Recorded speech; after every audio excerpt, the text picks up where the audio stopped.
Hey, I'm Josh Nelson. I'm in charge of strength and conditioning and all athletic performance for Baylor University Baseball. What we've been talking about over the past couple weeks is how we organize our training, organize our plan over the course of our athletes' careers, from when they come in here as freshmen to when they leave us as either professional athletes or lifelong movers.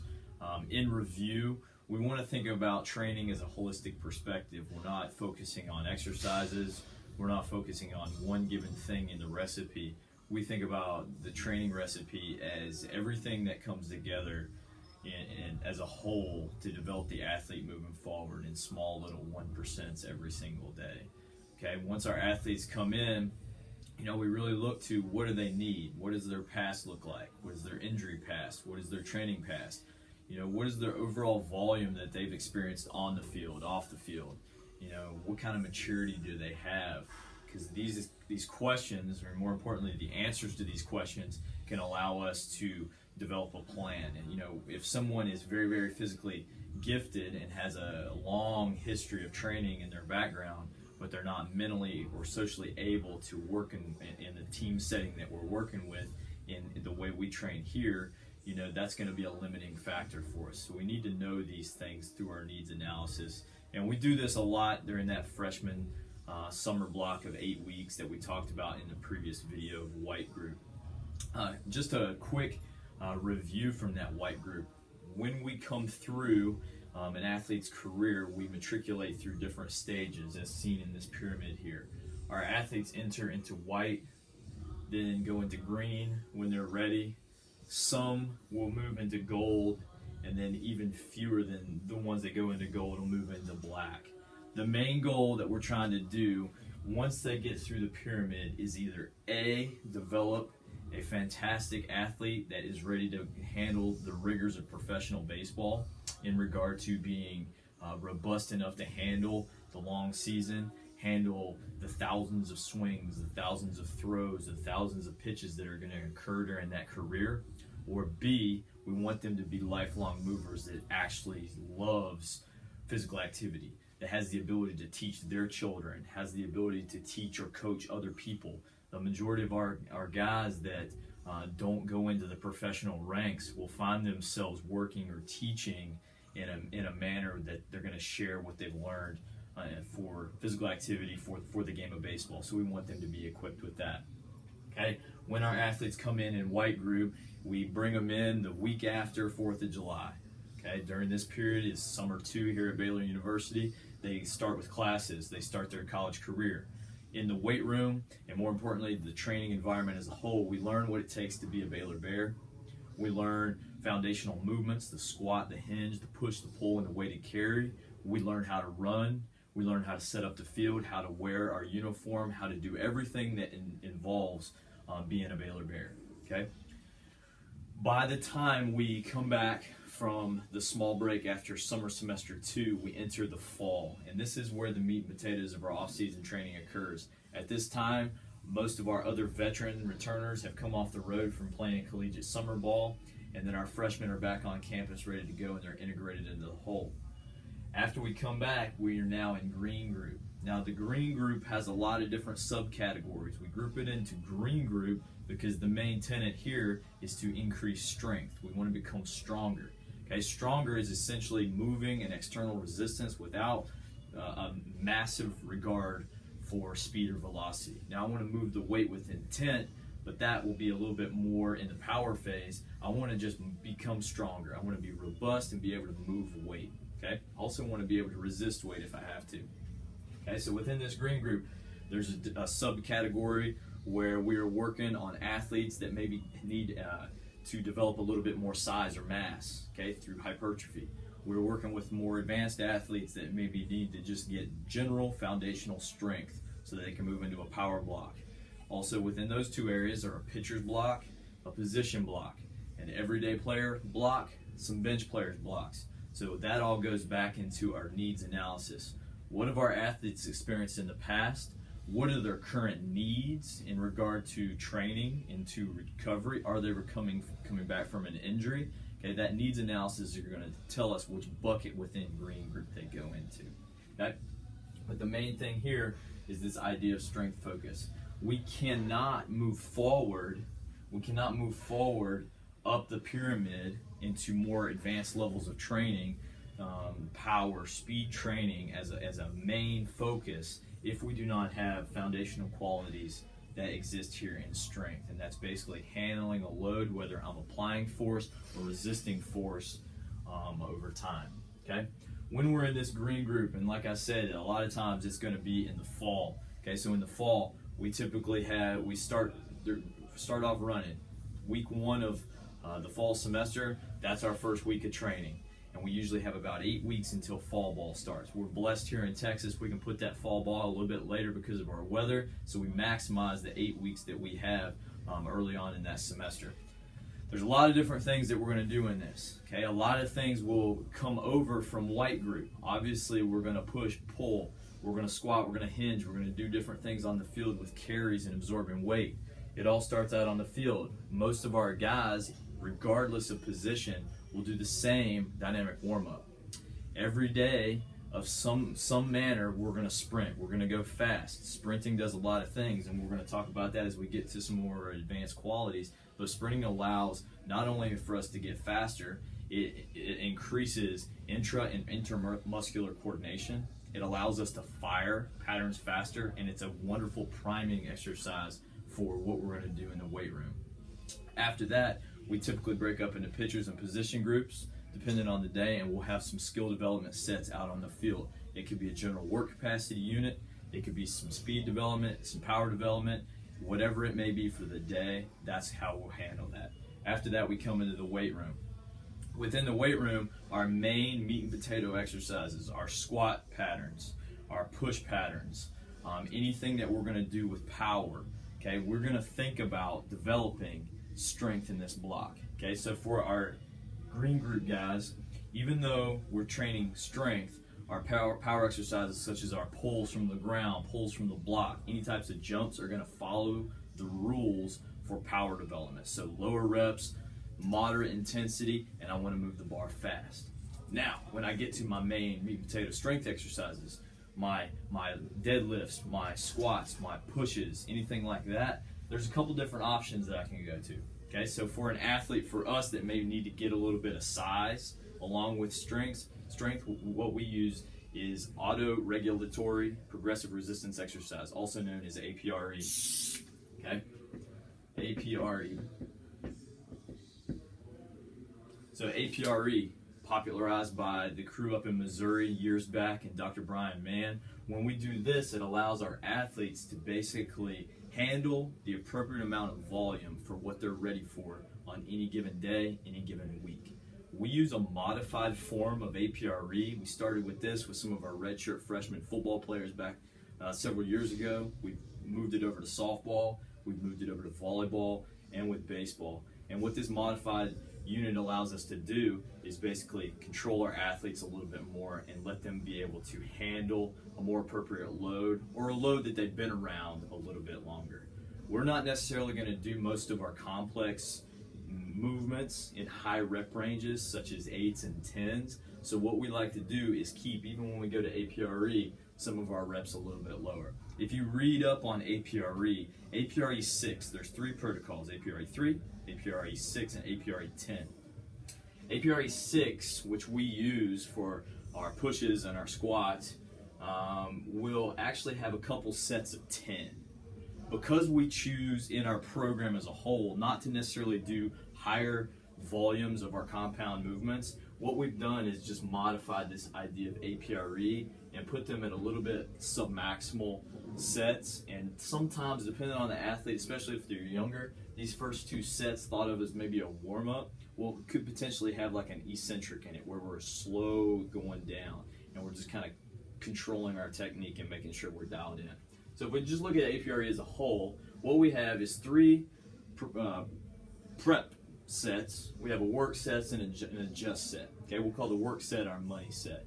For us, this is just one example of a modified APRE. We've done a couple of different things here, but for us, this is based upon a rep max scheme. Okay, so we're here. First set may be 6 at 55, very submaximal. If you want to put an eccentric in there, you potentially could. The next one, we're going to bump up 10% to 65. That could be eccentric as well. Now we're starting to handle a little bit more weight. The next one could be 6 for 75. Notice how we're getting heavier here. Now once we get to the money set, we want to be somewhere between 80 to 85% of my 1 rep max. Okay, so if I go between here, that's going to be basically somewhere around the athlete's 6 RM, okay, depending on the readiness for the week.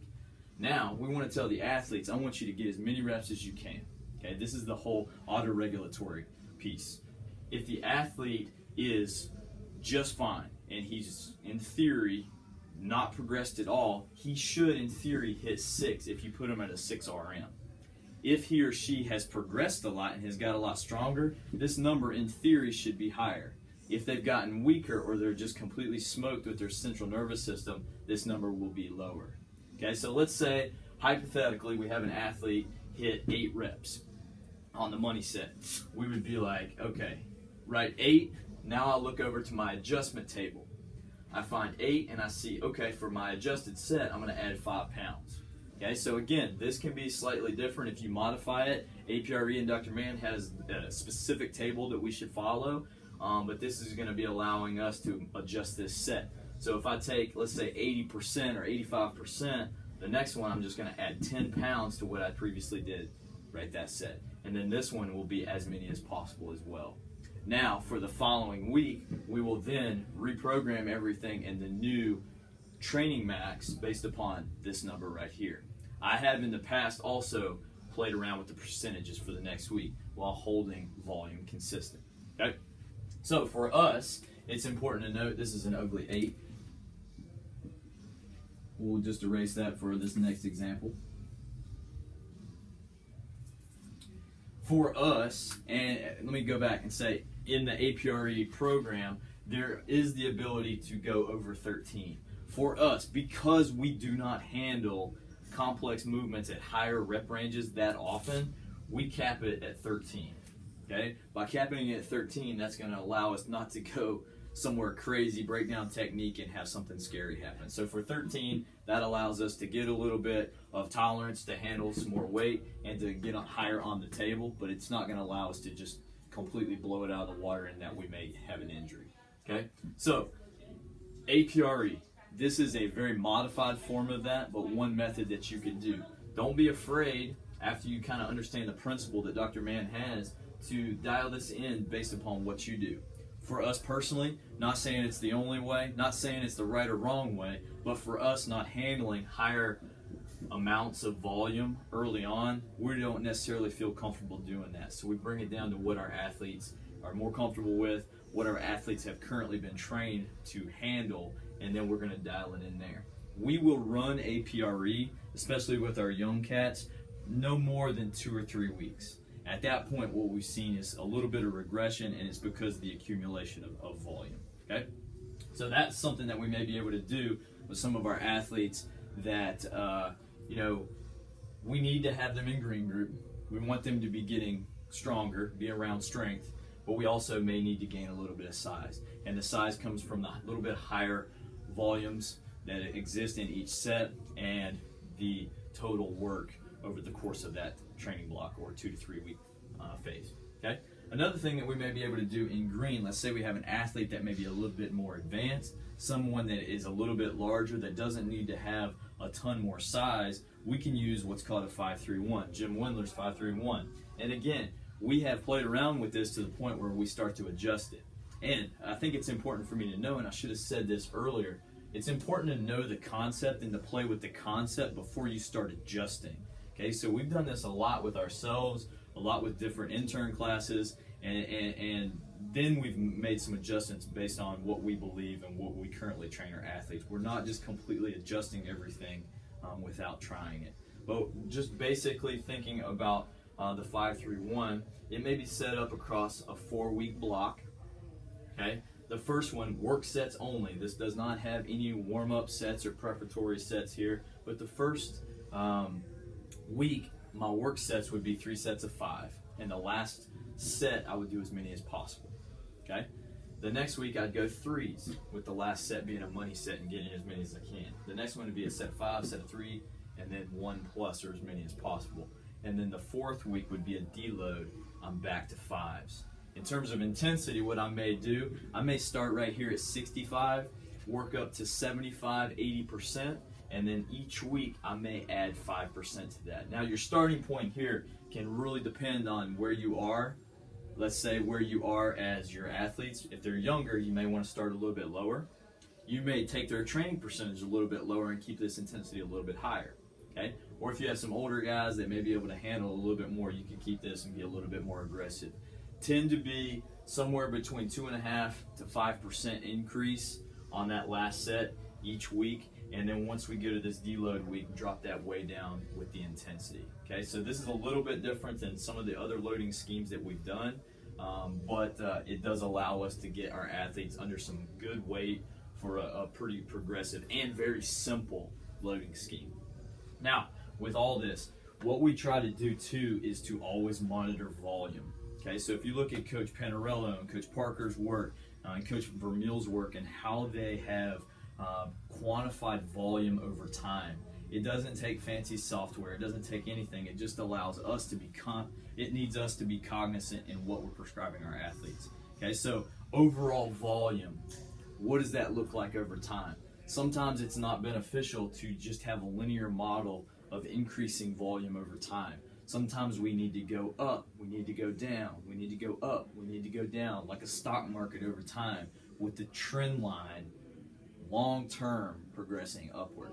So no matter what kind of loading scheme we're going, let's say we're using an APRE, let's say we're using a modified version of a 531, let's say we're drawing it up based upon the system, the book by Coach Panarello and Coach Parker and that crew, we're always thinking about how we're looking at volume over time in our athletes. We're thinking about external factors, what is impacting them on the field, in practice, in school, and then we're adjusting however we need to. Okay? So, like I mentioned too, it's all holistic. It's based on the needs analysis. If an athlete needs something specific and we don't do that, that's somewhat negligent on our part not to be able to do that. Not everybody fits in the same category. So it's important for us to group them into general needs, but then as we get towards specific needs, we want to prescribe everything that they need, and we do that by talking to our entire care team. Our care team is comprised of our athletic trainer, Josh Ogden, our dietitian, Jeremy Chang, okay, our sport coaches, our director of operations, everybody within the program that touches our athletes. And then we're extremely fortunate. Some of our guys have been in the program now for 4 and 5 years. We're extremely fortunate because we get that feedback from them and we can really trust it because they understand what we're trying to do long term. Okay? Last thing I'll say about a green group, it goes into leading. Once we go white group, that first summer, everything is about teaching. This is what we do. This is why we do it. We need you to do this because it's going to benefit the whole. Once athletes get to green group, we want them to be proficient at teaching. Okay, so if you look at how we think about learning as a whole, okay, you can learn something to the point where I can read it and I can comprehend what it's saying.